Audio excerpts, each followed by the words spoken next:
Guys, good morning. Hello, welcome to my YouTube channel. Ito ako ngayon guys.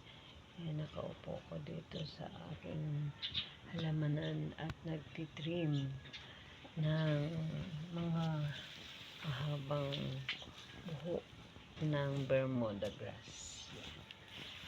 Guys, ang Bermuda grass guys, kung hindi natin sila bawasan tulad nito, parang buhok na sabog-sabog, kaya kailangan natin silang itrim. Yan, ganyan. Yan, kung wala tayong ginagawa guys, kailangan natin pupukusan ang ating Bermuda para hindi ito nakakasagabal sa ating paghakbang. Dahil ito guys ay madali tayong mapatid ng mahabang buhok ng Bermuda. Yan, tingnan nyo guys. Pero tingnan nyo yung iba, wala. Kasi pag laging nadadaanan. Pero mas maganda kung mayabong ang ng Bermuda, na pino sila.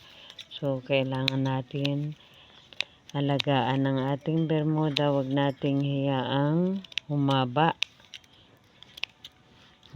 ang kanilang galamay o buhok, kasi ito ay nakakadisgrasya. Maaari tayong mapatid yan sa pamagitan nito ng kanilang mga galamay o buhok guys. Kaya kailangan trim natin pag may time. Yan, ang hirap lang nito guys ay wala akong gamit na pang trim o cutter pang cutter, grass cutter. Ano ba yan? Ayan, grass cutter ang tama doon. Yan, tingnan nyo guys. So, yan, nagpapaltos ng aking kamay dahil sa gamit ko lang ang gunting. Yan, meron naman ako pang gupit ng mga ganito guys, pero hindi ko pa napahasa, kaya ito na lang muna ang gunting para mapino siya. Yan, pagtapos nito guys, gagawin natin, wawalisan natin. Ayan, manood na muna kayo sa aking ginagawa, kung anong ilang minuto ito o oras ko matatapos. Ayan guys, happy watching guys. And don't forget to click my YouTube channel. Kung bago ka sa aking channel, please subscribe and don't forget to click and notification bell para updated kayo sa aking mga video na ina-upload. Marami pong salamat sa mga nanonood or nagsusupport sa aking YouTube channel. Shout out nga pala, kailangan ko rin palang i-shout out ang aking mga supporter dyan, mga ka-vlogger. Yan, si Jing Vlog, yan, shout out sa iyo, at shout out kay Kid Tambay na Marino, at kay Mr. Nakalimutan ko na, Mr. Benz. Yan, maraming pong salamat sa inyong panonood sa akin at sa iba pang mga ka-YouTuber natin at sa mga ibang nanonood yung sa outside world ng YouTube.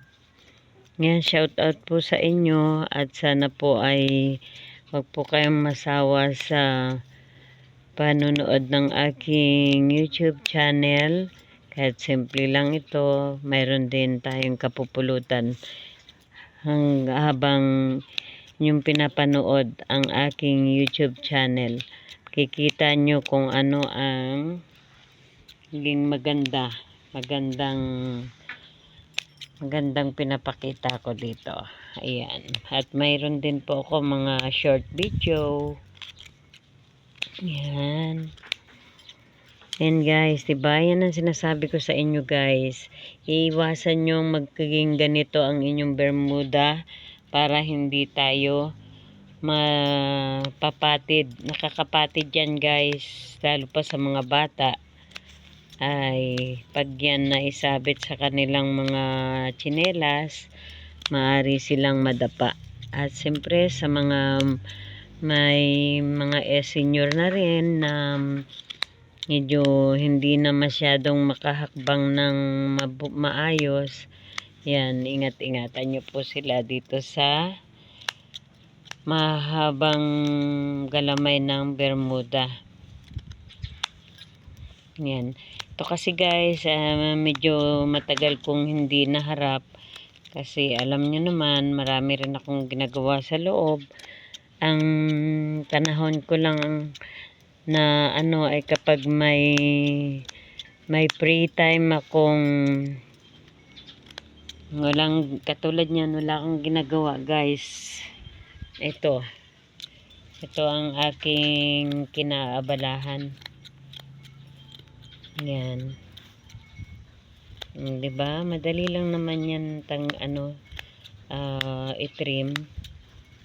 At kapag pino na ang tumubo nito guys, dapat ay hindi na natin hayaang humaba, tumubo pa na mahaba. Yan, kadalasan dito naglalaro ang aking mga pets, yan, mga pusa, aso, at siyempre, at saka ito naman ay hindi nila dinudumihan, hindi nila ugaling madumi dito. Yan, kaya pwede tayong nakasalampak, salampak ang ating pag-upo. Katulad nito, yan, upo tayo dito. Lupa na may bato, yan, pero pwede natin dahil mayroon ng Bermuda grass. Diba guys? Oh. Mas ganda ang may Bermuda grass guys kasi pwede nyong upuan. Pagka nagpapahinga kayo, pwede tayong nakasalampak dito sa Bermuda. Yan. Tulad ng mga aking mga halaman guys, sa sobrang init ang panahon ngayon. So, kaya ingat-ingat po tayo sa panahon ngayon dahil sabi nga sa ating mga prediction ng ating mga sikat na nagpipredict ay ingat tayo sa apoy at sa tubig. Yan. Pero, siyempre, mas number 1 na manalig tayo sa Diyos. Ang Diyos ang kailangan natin lapitan lahat.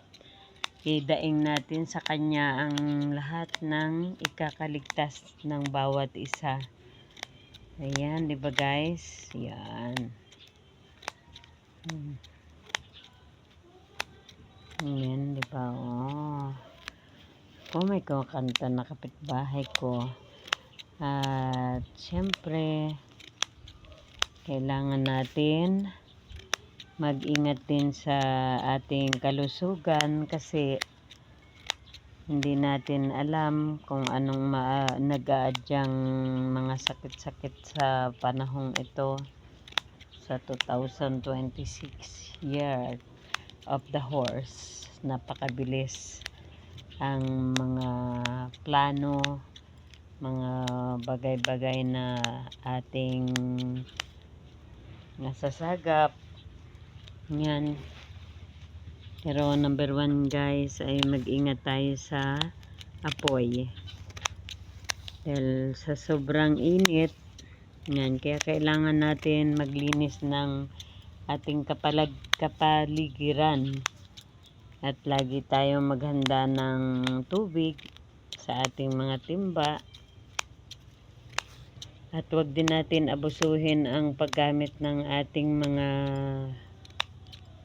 tubig na kalikasan para hindi tayo maubusan. Siyempre kung may tag-ulan, may tag-init, tag-araw. Ayan. Ang tag-araw kasi guys, ang kasama niyan ay kadalasan apoy. Ayan. Kapag tag-ulan naman, ang kasama niyan ay baha. Kaya mag-iingat na lang tayo, manalangin tayo palagi sa Panginoong Ama na sa langit. Ayan guys.